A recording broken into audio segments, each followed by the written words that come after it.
JonTron.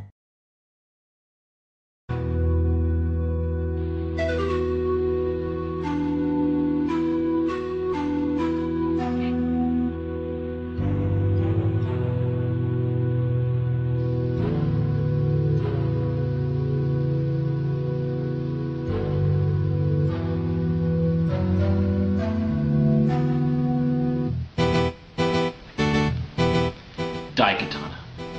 What can be said about Daikatana? Quite a bit, actually. Now, even though Daikatana was not linked to one of my personal gaming experiences, I guess you can say it was like a friend of a friend to me. I'd heard about it, seeing it in pictures and magazines, and even being threatened by John Romero to, suck it down. But our paths never really crossed. But I mean, hey, it's even the big brother to one of the most prolific and best video game franchises to ever exist. Now, I'm assuming that many of you out there know what Daikatana is and where its roots formed, but I'm sure there's an equal portion of you that don't know it from squash bean salad. So for you in the latter half, this next part is to get you up to speed. That's squash bean salad, and that's Daikatana. I know, I'm so funny!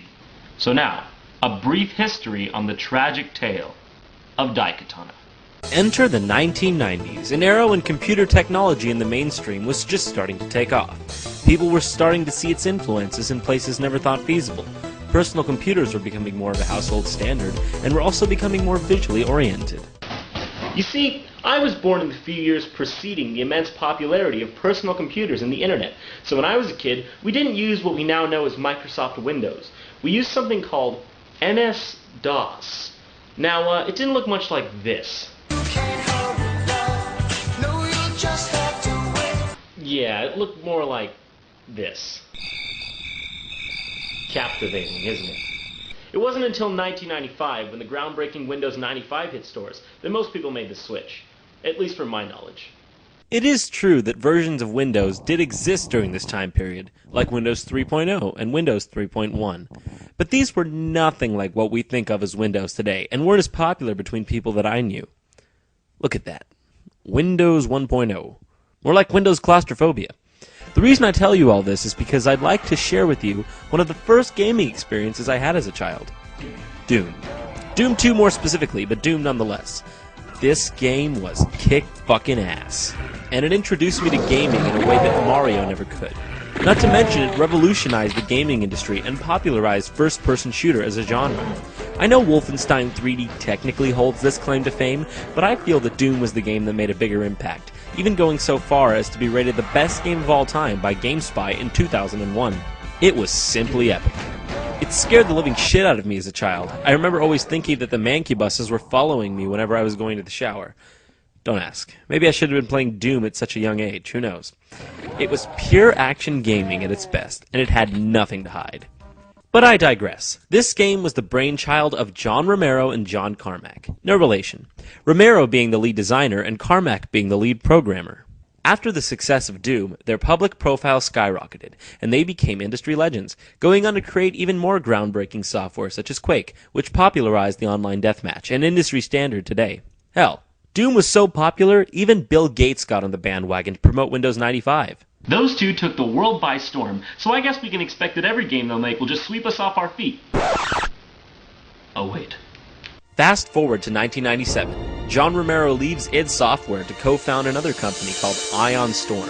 A shooter named Daikatana is announced for the PC.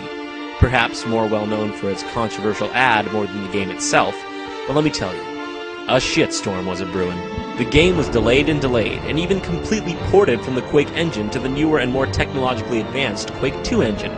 This was not as simple as they had anticipated, and led to them scrapping the entire 11 months of work that they had completed up to that point.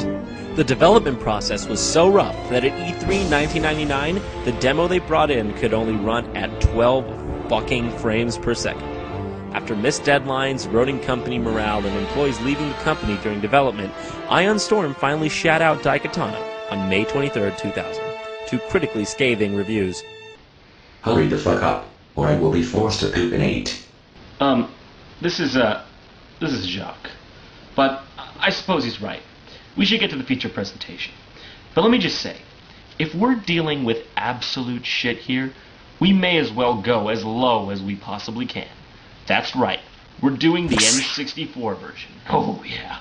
This baby was originally a rental only at Blockbuster, but it eventually saw a true release. Let me warn you, this might not be pretty. But I've never played the game before, so we'll be experiencing this for the first time together. Let's go in with a positive attitude and judge it as fairly as we can, because hey, maybe it's an underrated masterpiece that was just judged harshly at the hands of an evolving industry. Alright, here we go. There's no turning back now.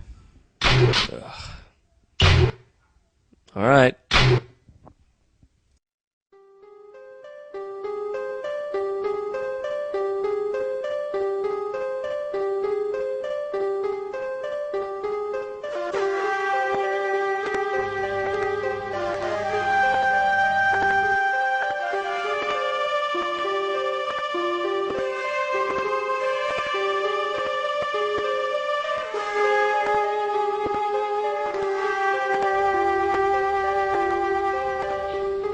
Have you ever seen a game with such shitty presentation?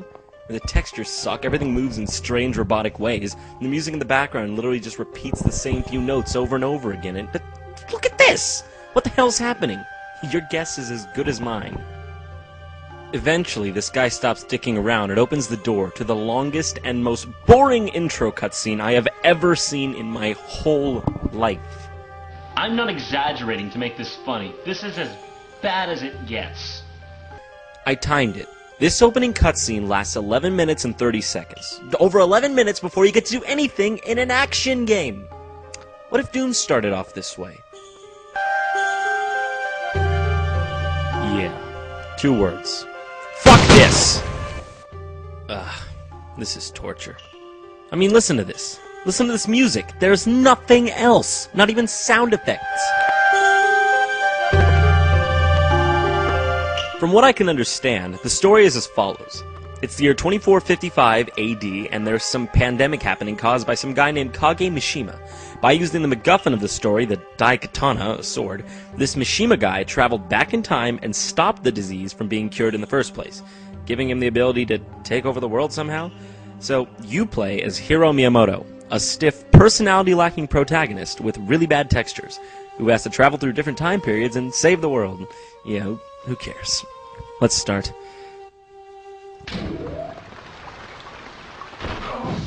So, you start off in this rainy place, and I guess it doesn't look that bad so far.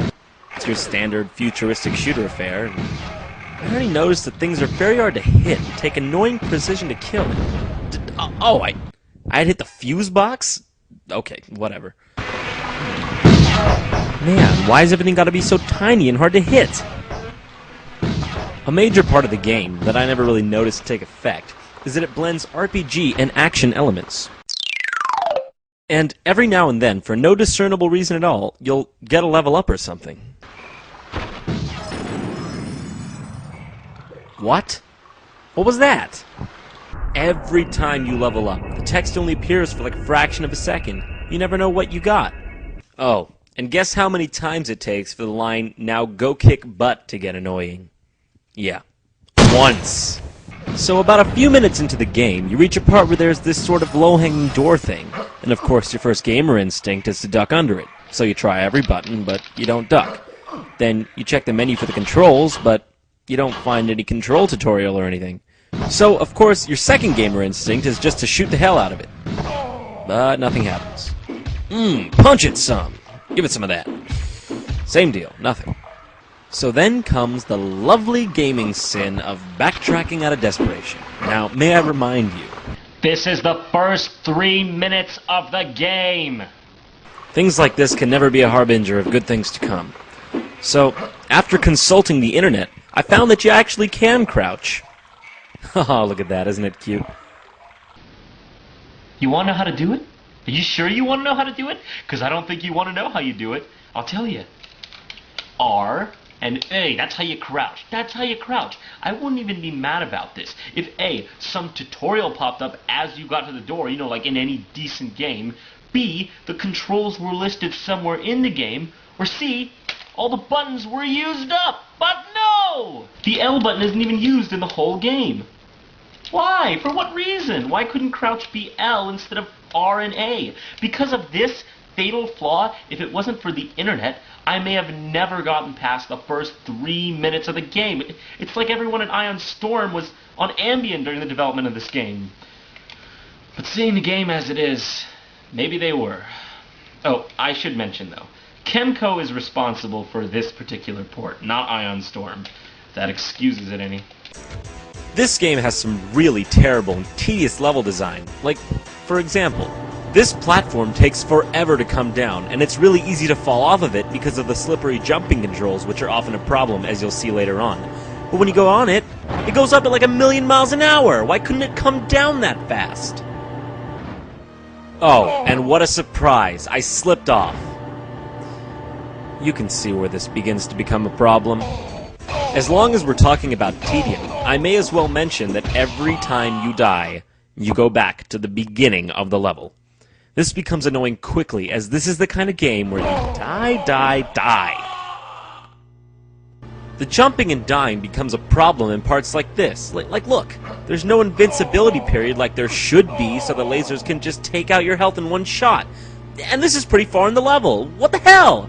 I have to go all the way back now? So eventually you come to this one part and... What the hell? Apparently this guy's being tortured, and all over the place in this game there are these people who just stand there completely unalerted to your presence. These people are all over the game, and just serve to remove you from the game's atmosphere, if it exists at all. So you save this guy, and he tells you that to get him out, you need to find the access card behind the Mishima logo that you passed on your way in.